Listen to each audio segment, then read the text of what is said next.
What's up everyone, ASMR Prodigy back again with another video, and as you can tell by the title, we are doing another story time. I believe this is the third rendition of this series.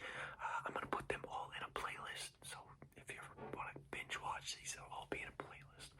So, this one might be a tiny bit of an overreaction, but it's how I felt at the time, so I guess let's hop into it. This is the time that I thought I was gonna die.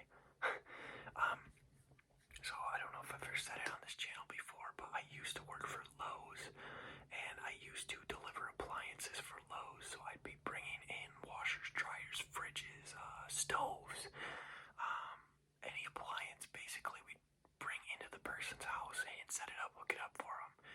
And it was really tedious work, and I mean it was easy, and I got paid well for doing it, but it was just really annoying when people didn't measure their doors or measure the the dimensions of the appliance. Like, oh, we're gonna get this fridge and then just hope it fits. Like, are you kidding me? You got a brain in your head, use it. But anyway, this was kind of one of those situations. We were in the middle of but nowhere, like absolutely nowhere in the middle of Michigan, because we went anywhere. We went anywhere in Michigan to do it. We went wherever they told us to do it. So we're in the middle of nowhere, and we're in this it's snowy out. Okay, it's like December, November, somewhere around then, early December, and like I said, we're in the middle of nowhere, and it's just this tiny little trailer. And I mean, like, I don't, no offense to anybody who lives in a trailer, I don't, like, it wasn't big enough for us to navigate down the hall, because we're bringing in a washer and a dryer, and it had this hallway, and then at the very end of the hallway, it has this little space for the washer and dryer, and then there's a room on the end of the hallway. So I mean, it was a situation where they didn't measure anything, and they just hoped it fit. So we had maybe like a millimeter of space to work with to pull this washer and dryer on the dolly down the hallway, and we had to put it like the wrong way so it would fit. And we get it down there, and we're trying to fucking finagle it into the space, and this house gives you a really, like I said, the really worst feeling, like the creepiest vibe. They had like a red room. It looked like a fucking red room. If you guys know what that is, if you don't, I'm not even gonna say it. Look it up. And like they had red lights in the room, and and then it's this like 50-year-old woman and this like 30-year-old guy, and this guy looks like he's trying to dress like he's 18. Like he tried to look like he was like my age, and they had this weird ass smell in the house. It was like they were, I don't even know, like the guy I was with, he's actually a pretty cool dude, but he ended up quitting not too long after that. He was like, I don't remember, we had to go back out to the truck for something, like tools or something, and he was like, dude, it's like that fucking smell is horrendous. Like it wasn't like a stink smell, it was just like a really shitty perfume, and it was like they fucking fumigated the house with it. And I was straight up telling him, I was like, bro, I don't want to go back in there. I actually feel like I have this fucking horrible feeling, like something bad's gonna happen, like they're gonna fucking murder us or something. And so we go back in, and we're going back in, and it takes us, we were there maybe 2 hours. Okay, that might be a little bit, like an hour and a half. And a washer and dryer, for reference, takes probably like maximum 20 minutes to put in, install, and leave. 20 minutes. And we were there for an hour and a half. We had to figure out ways to get it, because this guy was a fucking dick. He instead of buying, like, you can buy pedestals to set your washer on, like actual brand made ones for the washer. This guy had a fucking plywood box. He's like, I need it on the plywood box.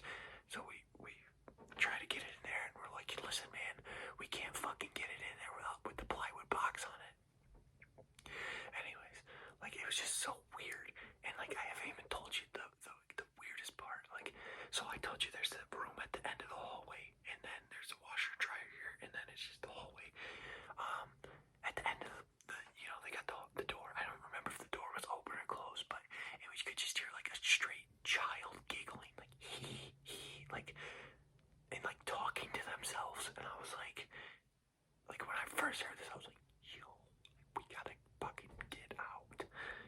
just, I'm just like, I just get a weird feeling even thinking about it.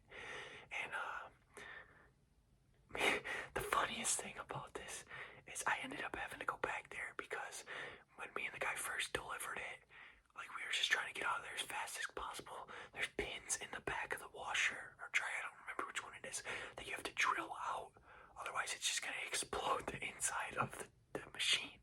And we never took them out. So we had to go back there like a month later and replace it. It was me and a different guy, but we had to go back there and replace it because the washer fucking blew up because we never took the pins out. But back to what I was saying about the child giggling. It's like a child like laughing, like and I didn't want to look in the room. I was too scared to look in the room, and I eventually did. And like, I'm not trying to be mean or offensive when I say this. It was a special needs girl that was probably like 16, 17, and I don't know. I was just freaked out. Like it was just like it was like a jump scare. Like she just fucking appeared out of nowhere, and I was just like. I didn't say anything. I didn't want to be rude or anything, but it was freaky. Like I'm actually just, I'm like grossed out thinking about this whole thing. And like I said, I ended up having to go back there with another guy, and we didn't have as much trouble getting in because this dude obviously realized the fucking pedestal idea wasn't gonna work. And the best part about this, well, not best part, this sucks for them, but it's a trailer that was built in the 70s. And the reason that they had to replace them, the guy was telling us they had to replace some flooring where the washer and dryer were, and he thought it was because the washer was broken. This trailer was so old that the pipes were literally leaking and causing a fucking disastrous floor mess for them. So they replaced the floor and didn't realize that it was the pipes. And like we got there, and the guy I was with knew a little bit more than I did, and he's like, man, your pipes are literally broken. I can't turn on the water to check if the washer works because the pipe's broken. Like, how did you not know this? Like, come on. Honestly, how did you not know that? That makes no sense. How did you do laundry at all if you didn't realize the pipe's broken? Crazy situation, but it was so scary. I feel like I wish I could explain into words how this, like, it just felt like they were Christmas lights was how they had the lighting in the house. There were no lights in the house. It was Christmas lights.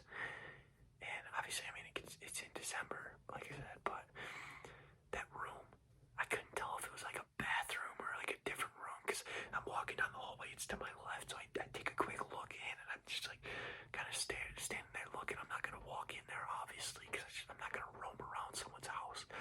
But, yeah, I just look in there and I just get this worst feeling. I literally was like, man, I'm gonna get murdered in this house. Like, that's actually what I thought. Like, no exaggeration. The second I stepped in there, I was like, man, this isn't gonna end well. But thankfully I was wrong. And, I'm here, so I didn't die. I get it, this title was kind of a little bit clickbaity, but to be honest with you, it could have been the time that I died. It could have been the time I died. I just, oftentimes when you have those kind of feelings, like you know in your gut something's gonna happen. A lot of the times that happens. And I guess I was just fortunate that nothing did end up happening. And I mean, I'll always have PTSD of that smell. I say that in all seriousness. That smell was so horrific. If I smelled like this dude I worked with, he told me that he had that smell was on his gloves, his clothes for 2 weeks. He washed it, the smell wouldn't go away. And I had the same thing with me. I went there, it was on my gloves, and I could not get it off. We brought back a washer. We exchanged it, right? Because it blew up, and the entire back of our box truck smelled like that for 2 weeks. Smelled like that house. And every time you open up the back gate, I wanted to fucking vomit. That stuff was disgusting.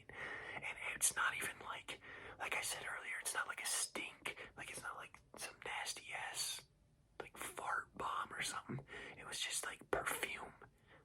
Like some weird ass perfume that was just like, I don't know, man. I'm grossed out even thinking about it. It was like the top 3 worst smells I've ever smelled in my guys. Appreciate you checking out this story time. And I don't really have anything else to say, so I guess I'll see you guys in the next one.